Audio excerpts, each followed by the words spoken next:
Elijah Washington stood on the airport tarmac watching dozens of Atlantic Airways planes sit immobilized. Staff scrambled in panic while confused passengers waited. A news crew approached, microphone extended.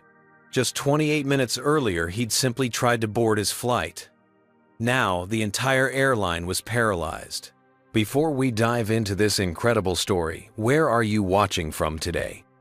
Hit that like button and subscribe to our channel for more stories about everyday heroes who turn the tables on discrimination. You won't believe how quickly justice can be served when you have the right skills. Elijah Washington checked his watch as his driver pulled up to the departures terminal at JFK International Airport. At 44, the brilliant self-made CEO of Washington Technologies had built his cybersecurity firm from a basement startup to a company protecting the networks of Fortune 500 corporations across America. Today's flight to San Francisco wasn't just another business trip. The meeting with Horizon Ventures could potentially double his company's valuation to $2 billion. "We're here," Mr. Washington said, the driver pulling to the curb. "Thanks, Kevin."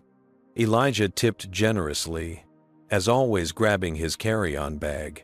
The terminal buzzed with the usual airport energy. Elijah wore comfortable clothes for the 6-hour flight, designer jeans, a navy cashmere sweater, and limited edition sneakers. His Rolex Daytona, a gift to himself after his first $1 million contract, gleamed on his wrist. His phone rang. It was Zoe, his executive assistant. "Morning, Zoe," he answered, striding into the terminal. "Morning, Elijah. Just checking in before your flight.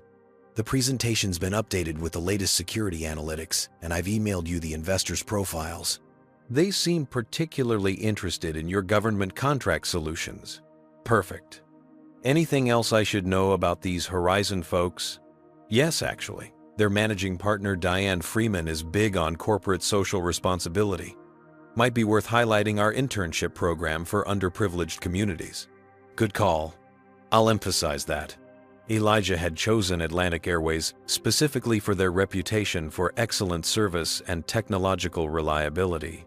Their motto, soaring above the rest in service and technology, had always rung true in his previous experiences.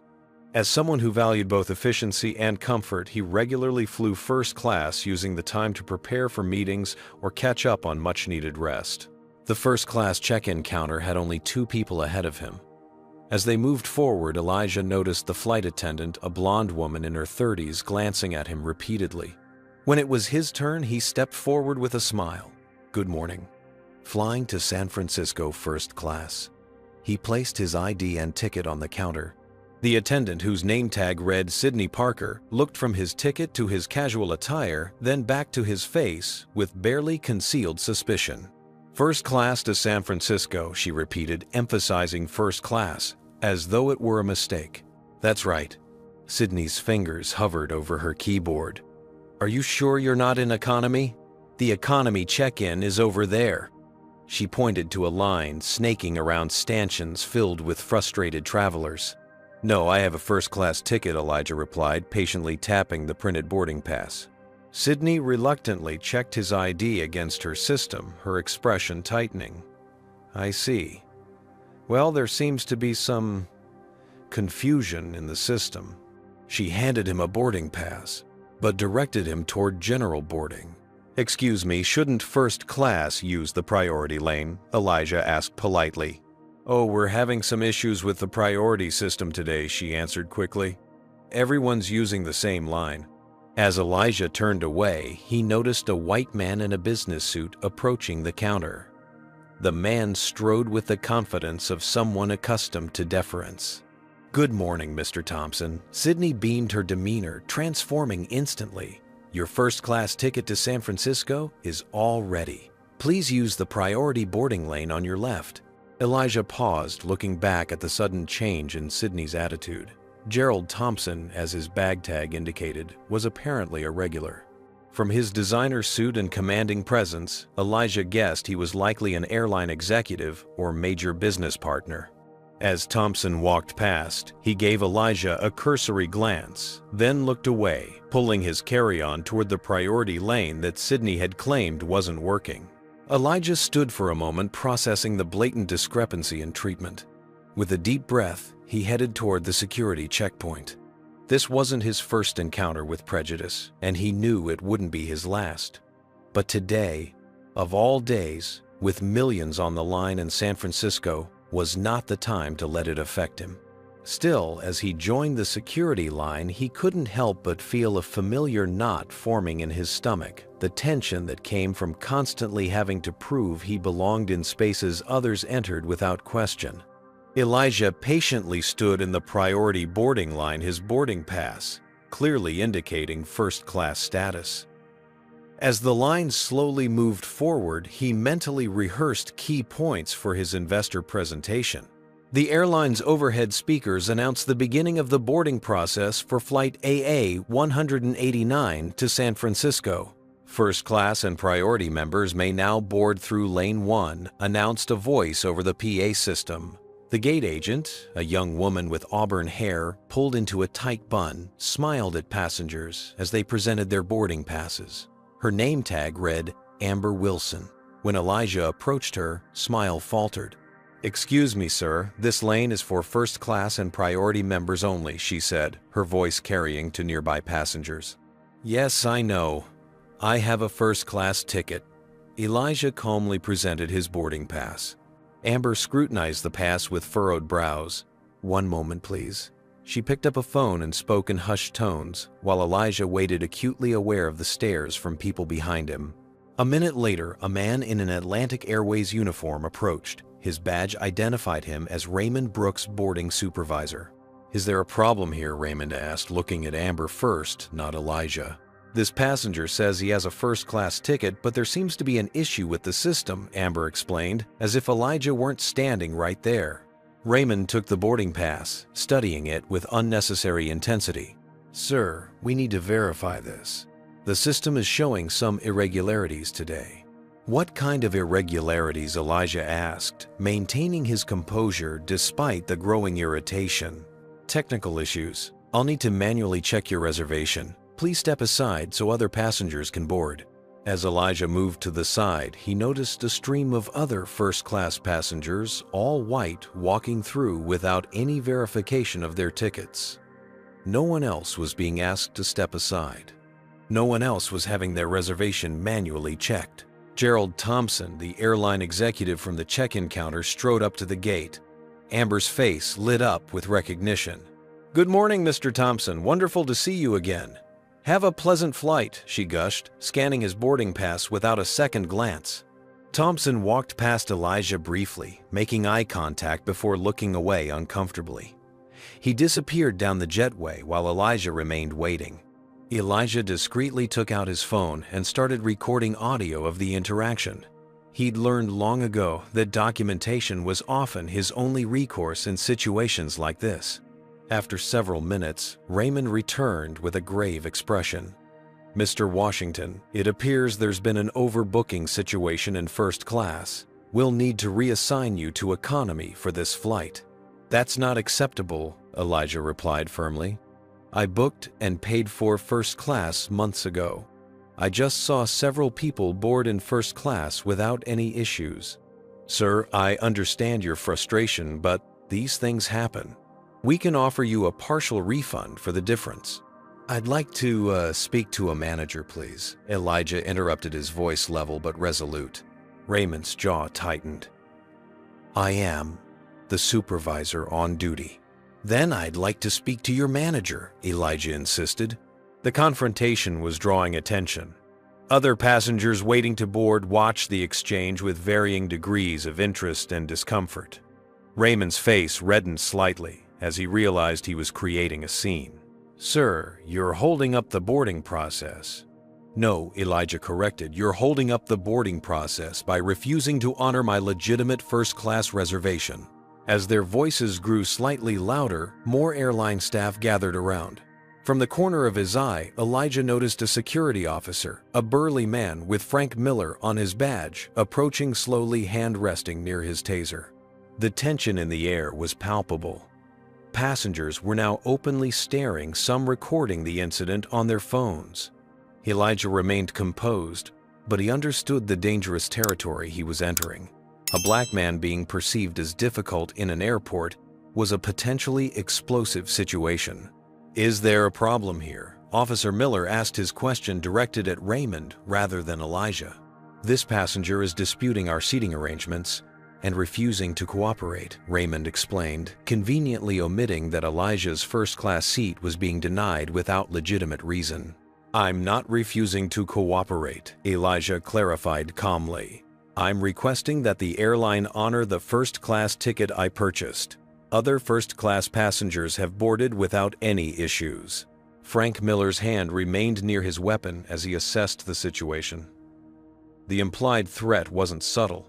A woman with a determined stride and an Atlantic Airways executive pin on her blazer approached the growing cluster of staff surrounding Elijah.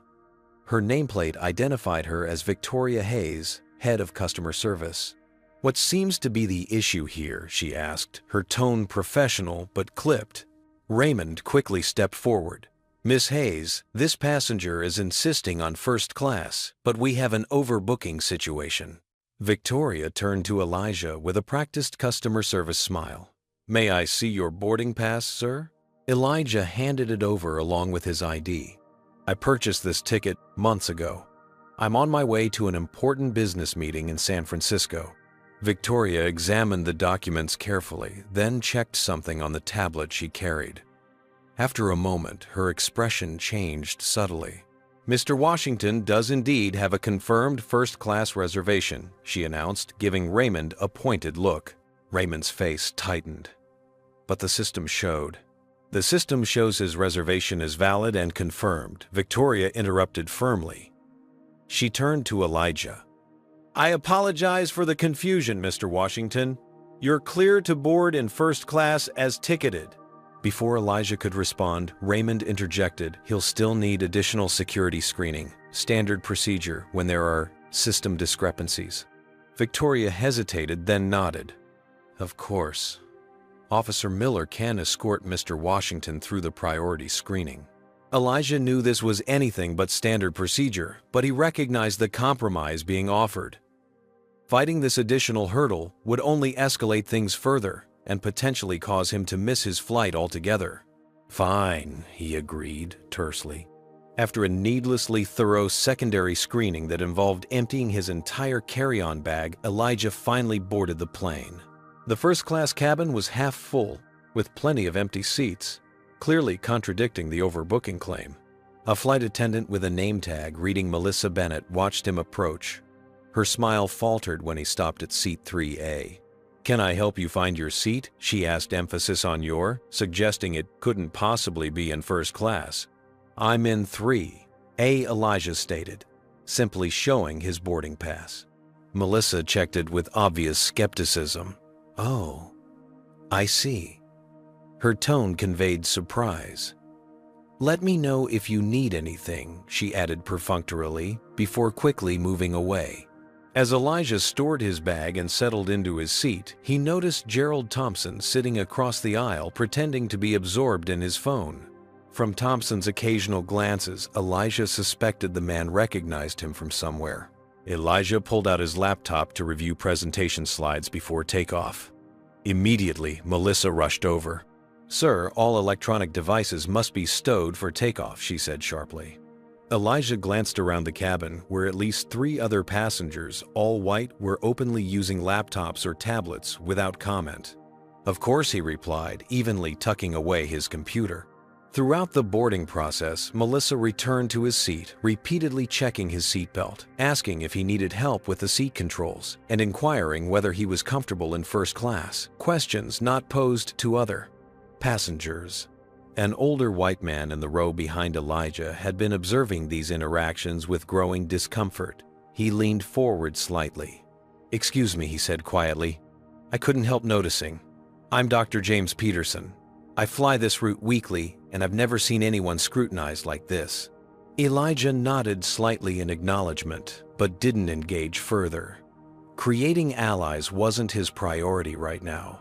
Getting to San Francisco without incident was. The final passenger to board first class was a middle-aged white woman who looked dismayed when she realized she'd be sitting next to Elijah. She hesitated visibly before taking her seat. "Hello," Elijah offered politely.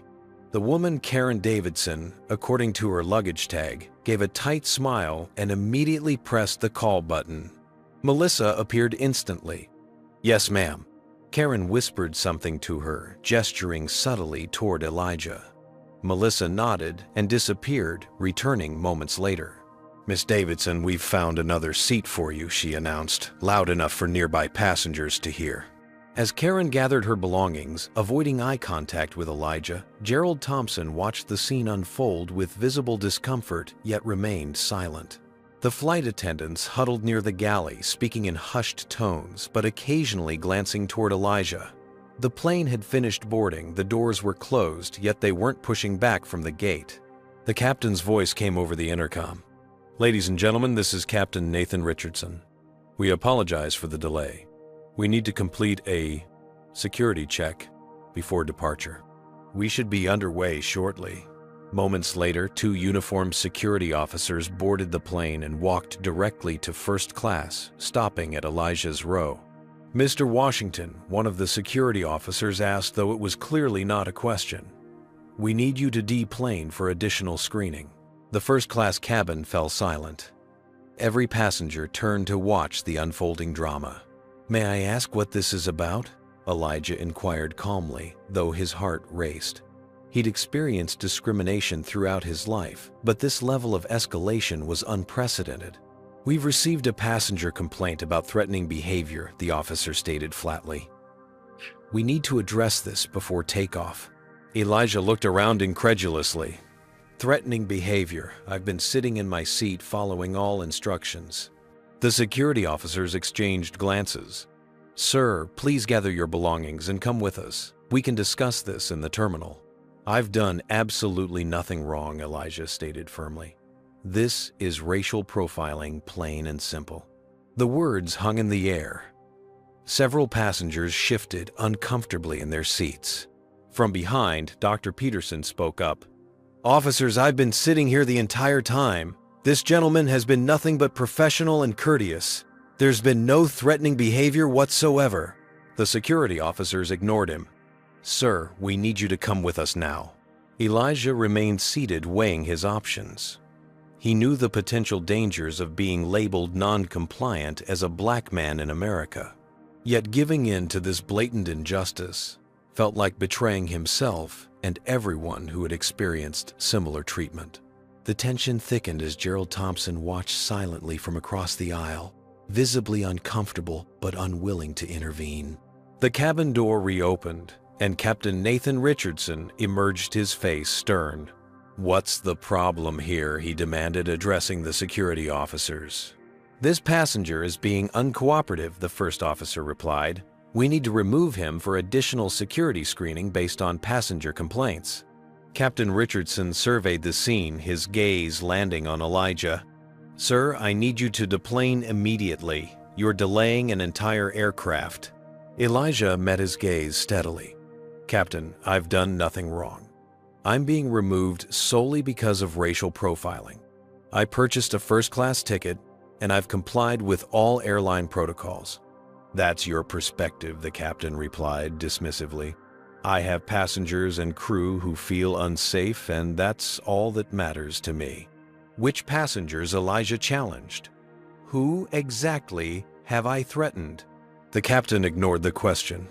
"If you don't deplane voluntarily, we'll have to remove all passengers, cancel this flight, and have you forcibly removed.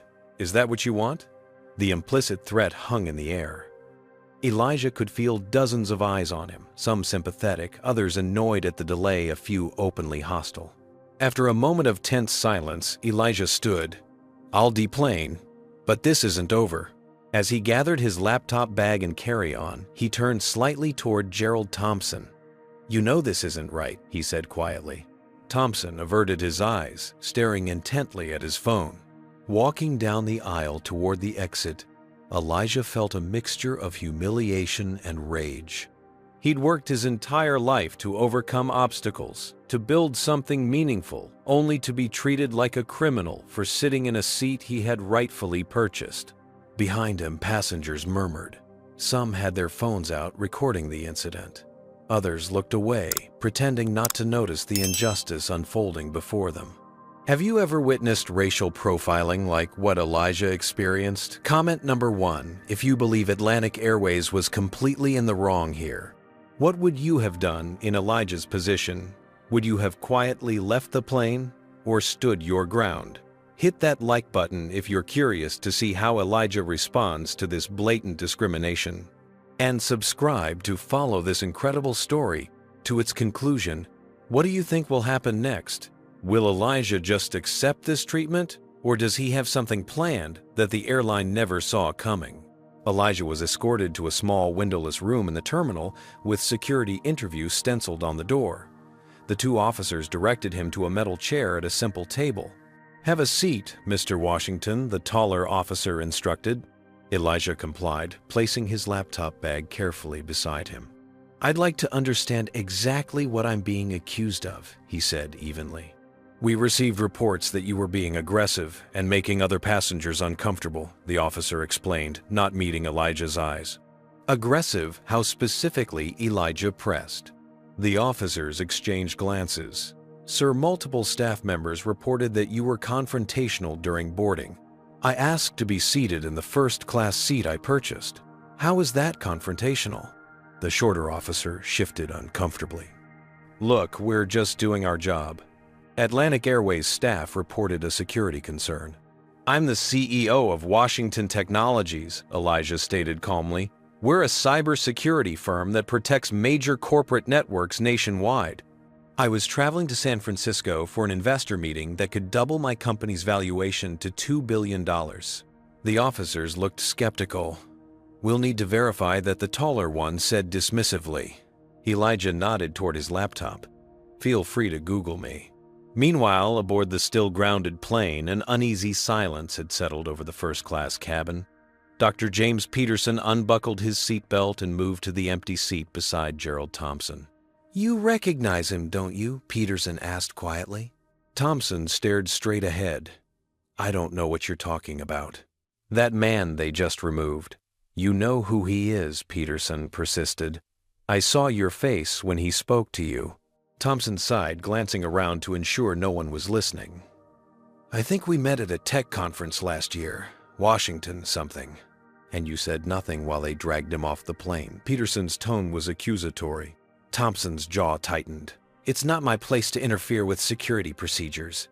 "It's called being a decent human being," Peterson retorted. Discomfort evident on his face, Thompson pulled out his phone and typed Elijah Washington CEO into the search bar.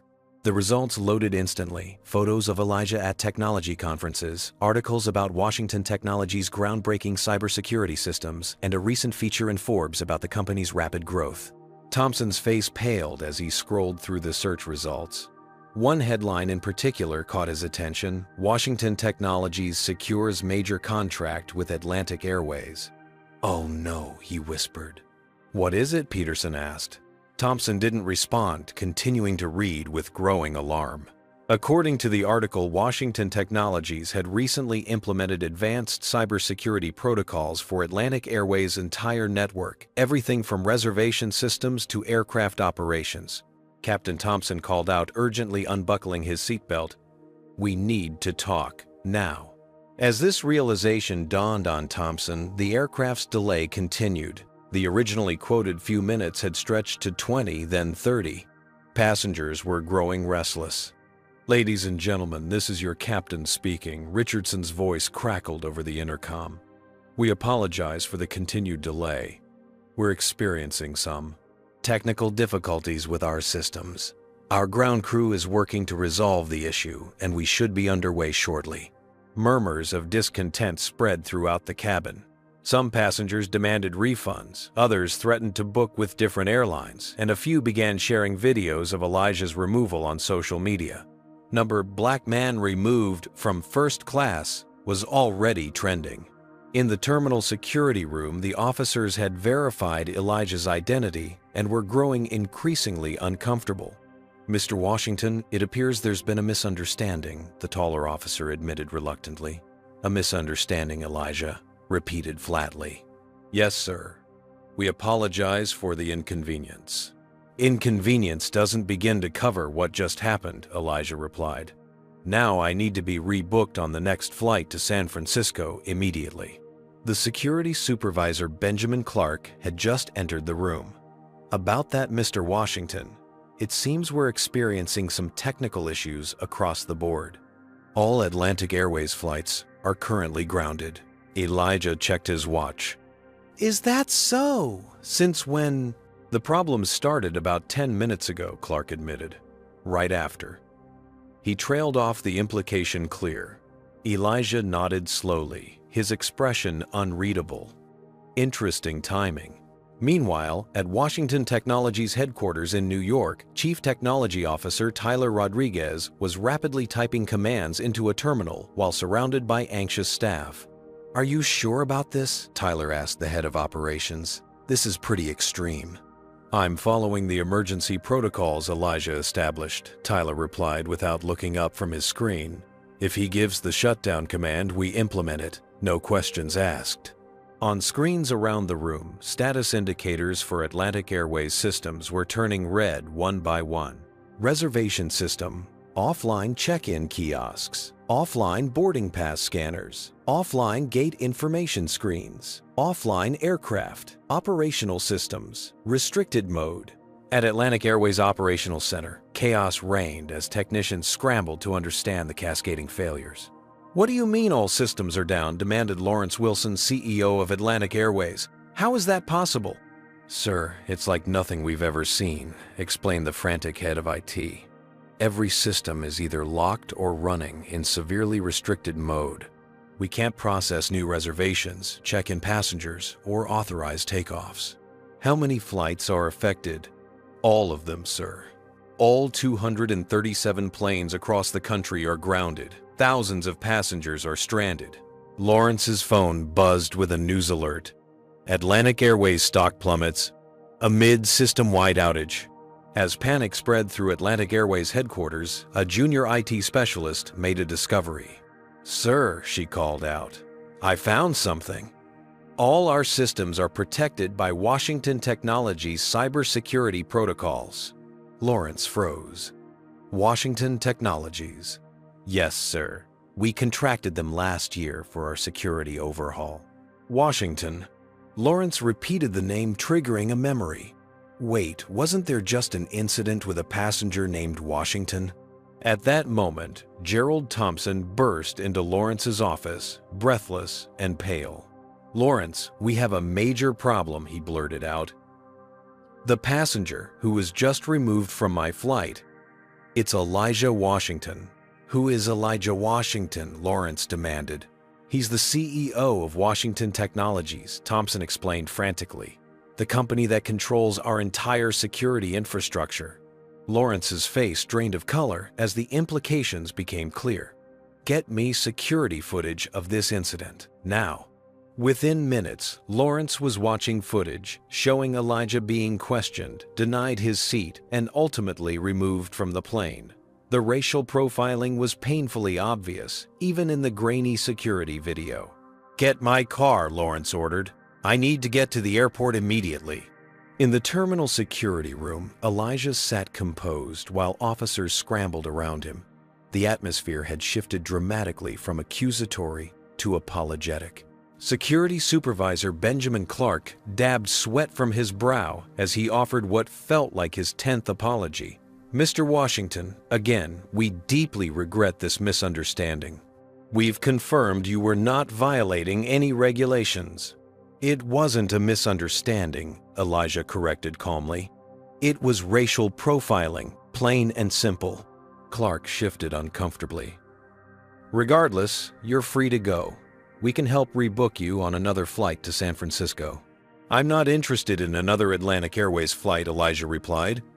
"But I am curious what's happening with the airline's systems right now." Clark's expression tightened. "I'm not privy to those details, but there appears to be a technical situation." "A technical situation?" Elijah repeated, his tone neutral. "Yes, sir. All departures are temporarily suspended." "How temporarily?" "We don't have an estimated resolution time yet." Elijah checked his watch meaningfully. "That's unfortunate." At Washington Technologies headquarters, Tyler Rodriguez monitored the system-wide shutdown he'd initiated on Elijah's command. The office was unusually quiet. Most employees had no idea what was happening, only that Tyler had received an emergency protocol activation from the CEO. Status report: Tyler called out to his team. Atlantic Airways reservation system completely offline, reported a junior developer. Check-in kiosks at all 57 airports offline, added another. Boarding pass scanners offline. Gate information screens displaying error messages. Aircraft systems are in restricted mode. They can land safely, but can't get takeoff authorization. Tyler nodded, satisfied with the execution, but concerned about the circumstances. Elijah had established this protocol years ago as the ultimate leverage against clients who might abuse Washington Technologies services, but they'd never actually deployed it. The fact that Elijah had given the command meant something serious had occurred. Tyler's phone rang Elijah's private line. "Boss, everything's locked down as instructed," Tyler reported immediately. "Good work," Elijah replied, his voice perfectly calm. "Maintain current status until further notice." What happened, Tyler couldn't help asking. Atlantic Airways decided to demonstrate exactly why we created this protocol in the first place, Elijah answered cryptically. "I'll fill you in later." Back at the Atlantic Airways Operations Center, the situation was deteriorating rapidly. Angry passengers crowded customer service desks. Social media was flooded with complaints. News crews had arrived at major airports to cover the unprecedented shutdown. "Our entire system is locked down with this message," the IT director explained to CEO Lawrence Wilson, pointing to screens displaying the same text on every terminal. "Security Protocol Alpha engaged authorization required to restore operations. Contact Washington Technologies immediately. Do not attempt override, system will extend lockdown." "How long until you can break through?" Lawrence demanded. The IT director laughed nervously. "Sir, we can't break through. That's the whole point of hiring Washington Technologies in the first place. Their security is impenetrable." "That's what we paid them millions for." Lawrence's phone rang the Atlantic Airways head of security. "Sir, we've identified the Washington Technologies CEO in our system. Elijah Washington was removed from Flight AA-189 approximately 40 minutes ago following a series of concerning interactions with our staff." "Define concerning," Lawrence snapped. "Sir, the footage shows. Well, it appears several staff members may have. There are optics issues." "Spit it out." "Sir, it looks like textbook racial profiling. He was denied access to his first-class seat despite having a valid ticket, subjected to additional screening, questioned repeatedly, and ultimately removed from the aircraft after a passenger complained about feeling uncomfortable." Lawrence closed his eyes, absorbing the magnitude of the disaster. "Send me all footage immediately. I'm heading to the airport now." On the tarmac, Captain Richardson was growing desperate. His attempts to start the plane's systems were met with the same security lockdown message. Ground crew reported similar issues across the entire fleet. "What's happening?" a flight attendant asked anxiously. "I don't know," Richardson admitted. "In 20 years of flying, I've never seen anything like this. Every system is locked down." Gerald Thompson sat in first class, staring out the window at the motionless fleet of Atlantic Airways planes. What had started as a routine business trip had morphed into what might be the most expensive act of discrimination in airline history. Dr. Peterson leaned over. "You know what this is about, don't you?" he asked quietly. Thompson nodded glumly. "I think we all just learned a very expensive lesson about staying silent in the face of injustice." Lawrence Wilson's phone hadn't stopped ringing since he'd gotten into his car. The Atlantic Airways CEO was being bombarded from all sides, the board of directors demanding explanations, major news outlets requesting comments, and hourly updates on the catastrophic system failure that had now grounded every single one of their 237 planes nationwide. "What do you mean you can't override it?" Lawrence barked into his phone at the chief information officer. "We own these systems." "Sir, you don't understand," the CIO replied, his voice strained. When we contracted Washington Technologies, we gave them God mode access. That was the point. They control the security infrastructure so hackers can't get in. But now we can't get in either. This is corporate sabotage, Lawrence seethed. Actually, sir, the CIO said carefully, it's in our contract. Section 17.3 explicitly gives Washington Technologies the right to implement security lockdown protocols if their systems detect potential compromise or abuse. We didn't abuse their system. No, sir. We abused their CEO. Lawrence fell silent as the full weight of the situation sank in. Atlantic Airways stock had already dropped 17% and was still falling. Thousands of passengers were stranded. The financial losses were mounting by the minute, not to mention the PR disaster unfolding on social media. His phone pinged with another notification number. Atlantic Airways is over party was now trending #1 worldwide. Lawrence scrolled through his texts, finding one from the board chairman. Fix this. Now. Whatever it takes. At Atlantic Airways' IT command center, technicians had given up trying to break through Washington Technologies' security protocols and were instead focused on damage assessment. How bad is it? Asked the operations director. Total system lockout, replied the senior technician. Reservations, ticketing, boarding, aircraft, systems, everything. We can't even access passenger data. What about other airlines? Can we book our passengers on competitors' flights? Our booking systems are locked. We'd have to do it manually, and we're talking about thousands of passengers.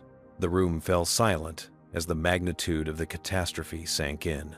There's something else, the security team lead interjected. We've identified the staff involved in the Washington incident from the security footage. She pulled up images on the main screen. Sydney Parker at check-in, Amber Wilson at the gate, Raymond Brooks as boarding supervisor, Melissa Bennett as flight attendant, Frank Miller from security, and Captain Nathan Richardson. The faces of 6 Atlantic Airways employees appeared on the screen alongside timestamps and snapshots of their interactions with Elijah. The footage is not good, she continued. Multiple instances of clear bias, escalating a situation unnecessarily, and explicit preferential treatment for white passengers. Has this leaked? The operations director asked, horrified. Not yet, but passengers were recording. It's only a matter of time. Back in the airport terminal, Elijah sat calmly in a now quiet corner of the first-class lounge where he'd been escorted after his release from security. He watched on the lounge televisions as news of Atlantic Airways' mysterious system-wide failure dominated every channel. A commotion at the lounge entrance caught his attention. Lawrence Wilson, flanked by security and other executives, had arrived. After a brief conversation with the lounge attendant, the group headed straight for Elijah. Mr. Washington Lawrence began extending his hand. I'm Lawrence Wilson, CEO of Atlantic Airways. Elijah looked at the offered hand but didn't take it. I know who you are, Mr. Wilson. Lawrence awkwardly withdrew his hand. I understand there was an unfortunate incident involving our staff today. Unfortunate incident, Elijah repeated, his tone making it clear how inadequate that description was. Is that what you call racial profiling and public humiliation? Lawrence winced. Mr. Washington, I want to offer my profound and personal apology for the inexcusable treatment you received. Atlantic Airways has zero tolerance for discrimination of any kind. That's interesting, Elijah replied, because I just experienced quite a lot of tolerance for discrimination from your staff, supervisors, security personnel, and even your captain. Before Lawrence could respond, Gerald Thompson appeared behind him. Mr. Washington Thompson interjected, stepping forward. Gerald Thompson, VP of Operations. We met briefly at the Tech Summit conference last year. I was on your flight today. I saw what happened. Elijah's gaze shifted to Thompson. Yes, you did. You saw everything and said nothing. Thompson's face flushed with shame. You're right. I should have spoken up. There's no excuse for my silence. Lawrence glanced between them, then continued urgently. Mr. Washington, I understand you're upset, and you have every right to be. We want to make this right. I've arranged a private jet to take you to San Francisco immediately. And of course, we'll provide substantial compensation for your trouble." "This isn't about compensation, Mr. Wilson," Elijah replied evenly. "This is about a systemic problem that money can't fix." "Then what do you want?" Lawrence asked, desperation creeping into his voice. Elijah reached into his laptop bag and pulled out a tablet. "I've been compiling instances of discrimination I've personally experienced while traveling over the past decade." He turned the screen toward them, showing a meticulously organized collection of videos, audio recordings, and written accounts. "Today was just the latest example, but I've been documenting this pattern for years." The Atlantic Airways executives watched in growing discomfort as Elijah swiped through evidence of repeated discriminatory treatment. "These aren't isolated incidents," Elijah continued. "This is a pattern that Black travelers face every day. The difference is, most don't have the leverage to do anything about it." Lawrence swallowed hard. "What are you proposing, Mr. Washington?" "Accountability," Elijah stated firmly. "Real, measurable change. Not just empty promises and PR statements about doing better." "I'm willing to listen," Lawrence said, finally grasping the seriousness of their situation. "Good," Elijah replied, "because Atlantic Airways has approximately 28 minutes to decide how much longer it wants to remain grounded." The Atlantic Airways executives had commandeered a private conference room in the airport. Lawrence Wilson sat across from Elijah with Gerald Thompson and several other high-ranking company officers flanking their CEO. The tension in the room was palpable. "Mr. Washington," Lawrence began, his tone carefully measured, "I want to reiterate that Atlantic Airways deeply regrets the treatment you received today." "Regret doesn't solve systemic problems," Elijah replied calmly. "I'm interested in solutions, not apologies." Lawrence nodded tightly. "Of course. What would you consider an appropriate resolution?" Elijah opened his laptop, turned it toward the executives, and played a compilation of the day's events, from Sidney Parker's dismissive treatment at check-in to his removal from the aircraft.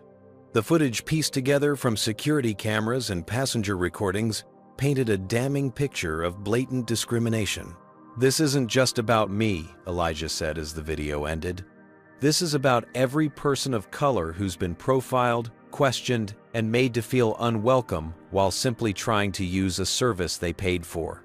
The executives shifted uncomfortably in their seats. "We could offer substantial financial compensation," Lawrence suggested. "And perhaps you'd consider consulting with us on improving our—" "I'm not interested in being paid off," Elijah interrupted. "And I don't work for Atlantic Airways. My company provides your cybersecurity, not diversity training." Gerald Thompson, who had been silent until now, leaned forward. "Mr. Washington, I need to apologize personally. I recognized you on that plane. I knew what was happening was wrong, and I said nothing. My silence made me complicit." The room fell quiet as Thompson's words hung in the air. "At least you recognize that now," Elijah acknowledged. "Most people don't." Lawrence cleared his throat. "What exactly are your demands, Mr. Washington?" Elijah closed his laptop. "I have 6 conditions for restoring your systems." He held up one finger. "First, immediate termination of the staff directly involved in today's incident. Not paid leave, not reassignment. Termination." A second finger joined the first. "Second, mandatory racial sensitivity training for every Atlantic Airways employee, from baggage handlers to pilots. Not a 1-hour video, but comprehensive education with regular refreshers and accountability measures." A third finger. "Third, creation of a senior executive position, Chief Diversity and Inclusion Officer with real authority and direct reporting to the CEO." A fourth. "Fourth, transparent changes to company policy regarding passenger treatment publicly available and enforced with clear consequences for violations." A fifth. "Fifth, a public acknowledgement of this incident and formal apology from Atlantic Airways, not buried in fine print, but prominently featured on your website and social media." A final finger. "Sixth, a $10 million donation divided among 3 organizations fighting racial inequality in America." Lawrence's face had grown increasingly tense as the list continued.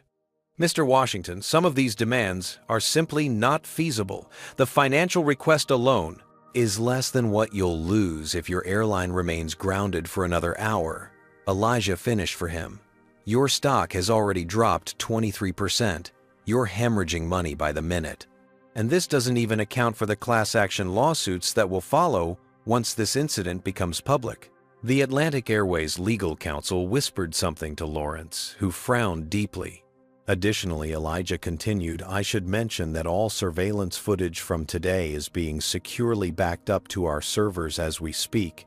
Attempting to delete or alter that evidence would be inadvisable.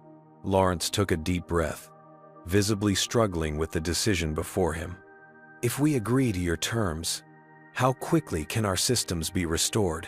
That depends on how quickly you can implement the first condition, Elijah replied.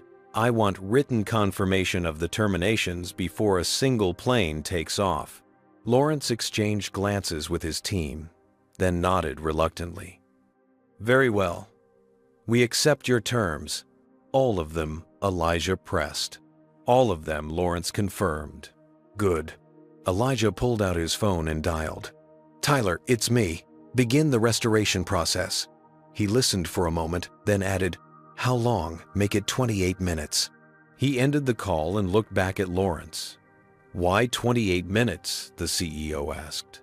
That's exactly how long I waited before being removed from your plane, Elijah replied evenly. Seemed fitting. Lawrence's jaw tightened, but he nodded in acceptance. Mr. Washington, while we're waiting for the systems to come back online, may I ask you something? You could have just sued us. You could have gone to the media. Why this approach? Elijah considered the question. Lawsuits get settled with NDAs. Media stories fade after a week. Neither creates lasting change. He gestured to the room around them. But this you'll remember. And hopefully so will every other corporation that thinks discrimination is just a PR problem to manage rather than a human rights issue to solve. As the Atlantic Airways executives began drafting the termination notices and policy changes, Gerald Thompson approached Elijah privately. I still can't justify my silence today, he admitted. But I want you to know it won't happen again. Not on my watch. Elijah studied him for a moment. Actions speak louder than words, Mr. Thompson. I'll be watching to see what you do with this second chance. 28 minutes after Elijah's call, Atlantic Airways systems began coming back online. First the reservation databases, then the check-in kiosks, followed by the boarding systems, and finally the aircraft operational controls. The airline's global fleet, grounded for nearly 2 hours, prepared to resume flights. At JFK Airport, news crews had gathered on the tarmac, alerted to the dramatic events unfolding at one of America's largest airlines. Elijah stood calmly before a forest of microphones, the Atlantic Airways planes visible behind him. Mr. Washington called out a reporter. Can you explain what happened today? Elijah adjusted his tie, looking directly into the cameras. Today, Atlantic Airways learned an important lesson about accountability. When corporations allow discriminatory practices, there are consequences, not just moral and ethical, but tangible, measurable consequences that affect their bottom line. Is it true you shut down their entire system? Another reporter pressed. Washington Technologies provides cybersecurity for many major corporations, Elijah replied diplomatically. Our contracts include protocols for various contingencies. Beyond that, I can't comment on specific security measures. What changes will Atlantic Airways be making going forward? Elijah gestured toward Lawrence Wilson, who reluctantly stepped forward. The CEO looked haggard, the events of the day having taken their toll. Atlantic Airways acknowledges that Mr. Washington experienced unacceptable treatment today. Lawrence began reading from a prepared statement. We are taking immediate actions to address this incident and prevent similar occurrences in the future. Lawrence detailed the 6 conditions Elijah had demanded, now formalized in a binding agreement. As he spoke, Elijah noticed the mixture of reactions among the gathered reporters: surprise, skepticism, and in some cases, vindication. Effective immediately, Lawrence continued, We have terminated the employment of the staff directly involved in today's incident. We are implementing comprehensive diversity training for all employees and creating a new executive position to oversee inclusion initiatives." As the press conference concluded, Elijah checked his phone. The investor meeting in San Francisco had been rescheduled for the following morning. The partners at Horizon Ventures had been understanding once they learned of the circumstances. More importantly, Elijah had received confirmation from his legal team that Atlantic Airways had signed the binding agreement with financial penalties for non-compliance. 3 months later, Elijah stood on stage at the annual Tech Forward conference in Chicago, delivering the keynote address to a packed auditorium of technology professionals. The Atlantic Airways incident had transformed him from a respected but relatively low-profile CEO into a prominent voice on corporate accountability and racial equity. "Technology gives us leverage," Elijah explained to the audience, pacing the stage confidently. "But with that leverage comes responsibility. When we build systems that power the modern world, we're not just coding algorithms, we're coding values into those algorithms." He clicked to the next slide, showing statistics on improvements at Atlantic Airways since the incident. Employee diversity had increased by 17%. Customer complaints about discriminatory treatment had decreased by 62%. The company's new Chief Diversity Officer, a Black woman with extensive experience in corporate inclusion initiatives, had implemented sweeping changes to hiring, training, and customer service protocols. What happened at Atlantic Airways wasn't just about one Black man being denied his seat, Elijah continued. It was about shifting power dynamics. For too long, corporations have viewed diversity as a PR exercise rather than a fundamental business imperative. In the front row sat Gerald Thompson, now Atlantic Airways Executive Vice President of Customer Experience. Following the incident, Thompson had become an outspoken advocate for corporate accountability, sharing his experience of witnessing discrimination and failing to act.